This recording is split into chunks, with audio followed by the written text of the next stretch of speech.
ɗan adam baya tsira daga shaidan sai ta zikirin Allah kadai.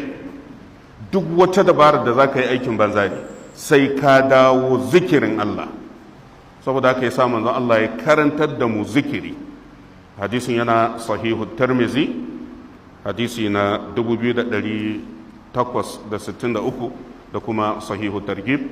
A littafin Madarijus Salikin a mujallar na biyu shafi na 424, Ibn al-Qayyim al-Jawziyya yace saboda haka wannan magana da annabi ya faɗa, ɗan adam baya samun tsare kansa, la yuhrizu nafsahu, ɗan adam baya samun tsare kansa daga shaidan, daga aljani, sai ta dalilin zikirin Allah kawai.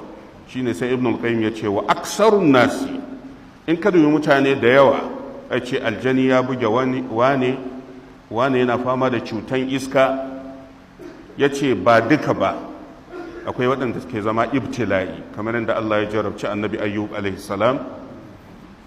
Aksarun nasi allazina tamassuhumu shayatin, mafi yawan mutanen da zaka ji an ce aljanu sun buge su, ko aljani ya dame shi, ko shaidan ya batar da shi, hum min ahlil gafla, zaka samu suna cikin gafalallu, allazina lam yatahassanu bil awradi wal azkari, waɗanda babu ruwansu da riko da wirdi ko zikirin manzon Allah. Kuma annabi ya ce la yuhrizu nafsahu min aduwwihi illa bi dhikri, dan adam baya iya tsara kansa daga makiyin mu shine shaydan sai kawai ta hanyar zikiri. Wala yadkhulu alaihi al-aduwwu illa min babil ghafla, shi kuma shaydan dama farauta yake, farautan dan adam yake, yana farautar ka, ya za a iya samu nasara a kanka. Lokaci ɗaya shaidan yake iya samun nasara a kanka shine idan ka rafkanu ba ka yi zikirin Allah ba.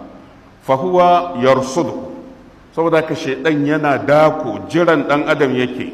Fa'iza gafala, da zaran ɗan adam ya gafalta, wasaba alaihi waftarasa. Ibn al-Qayyim ya ce sai ya diro akan ɗan adam ya yi farautarsa. Yanda ka san ana farautan dabba, haka Iblis yake farautan ɗan adam. Kuma babu abin da yake jira sai kawai in ka bar zikiri, shine kawai damuwarsa. Idan ka bar zikiri an gama, da ka bar zikiri to zai farautarka kuma zai samu nasara. Wannan ma yana daga cikin abin da bin Baz ya karfafa a littafin Majmu'u Fatawa wa Maqalatihi, yana mujallar na 11 shafin 209. To sannan na bakwai akwai hadisin Zaid bin Arqam, da nan ma annabi sallallahu alaihi wasallam ya karanta da mu muhimmancin bismillah. Manzo Allah yana cewa inna hadhihi al-hushush muhtabara, kunga wato makewayi da kuke shiga kuna biyan bukata.